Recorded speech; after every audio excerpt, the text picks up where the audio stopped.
Magandang araw. Ako po si Mark Lester Liraga at ito po ang aking daily devotions ngayong April 8. Some blessings are not meant for us, David, na tinalakay po ni Pastor Russell Ocampo sa 365 Daily Devotions.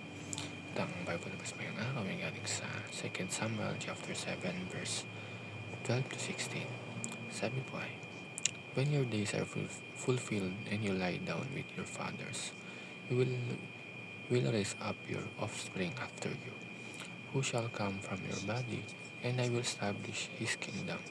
He shall build a house for my name, and I will establish the throne of his kingdom forever. Will be to him a father, and he shall be to me a son when he commits iniquity. I will discipline him with the rod of men, with the stripes of the sons of men, and like my steadfast love will not depart from him, as I took it from Saul, whom I put away from before you. And your house and your long dam shall be made sure forever before me. Your throne shall be established forever. Sa Bible verse na ito, makikita natin si David na may magandang desire. Gusto niyang magtayo ng templo para sa Diyos. Gusto niyang parangalan ng Panginoon sa pinakamahusay na paraan na kaya niya. Pero nagulat si David dahil sinabi ng Diyos na hindi siya ang magtatayo ng templo. Sa halip, ang kanyang anak ang gagawa nito. Minsan, mahirap tanggapin na may mga bagay tayong gustong gawin para kay God, pero hindi iyon ang plano niya para sa atin. Pero dito natin makikita ang mas malalim na katotohanan tungkol sa mga pagpapala ng Diyos.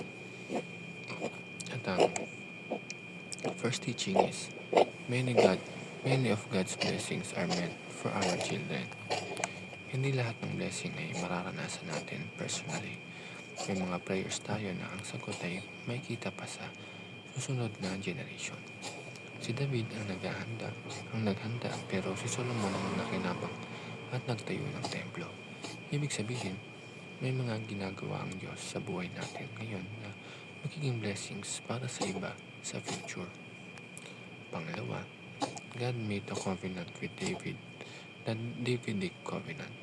Sa halip na paintulutan si David na magtayo ng templo, mas malaki pa ang ibinigay ng Diyos. Isang covenant o pangako.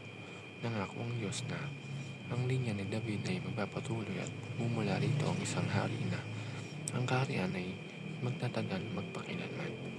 Ipinapakita nito na minsan kapag sinabi ng Diyos ang no sa gusto natin, hindi iyon rejection kundi redirection papunta sa mas malaking plano.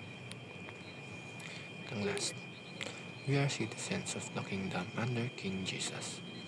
Ang pangakong ibinigay kay David ay natupad kay Jesus, ang tunay at walang hanggang hari.